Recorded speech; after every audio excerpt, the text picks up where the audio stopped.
আমি মূলত এসেছি হাদিকে দেখতে। আমি জানি হাদিকে দেখতে পারবো না, কিন্তু হাদির গাড়িকে দেখতে পারবো, এই জন্যই আমি এসেছি। কোথা থেকে আসছেন? আমি এসেছি মিরপুর থেকে।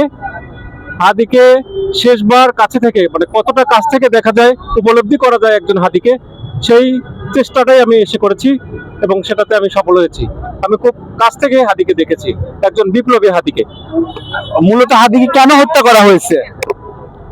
না, আমি দেখিনি হাদিকে হত্যা করার। আমার মনে হয় যে কারণ সেটা হচ্ছে হাদির যে, হাদি তো একটা মডেল, নতুন বাংলাদেশ বিনির্মাণে, নতুন রাজনৈতিক ধারা বিনির্মাণে হাদি একটা মডেল। আমার মনে হয় সেই মডেল, সেই সত্যকে এখানে হত্যার চেষ্টা করে হয়েছে, শুধু একজন হাদিকে না, ব্যক্তি হাদিকে না। আপনারা কি ধরনের বিচার চান?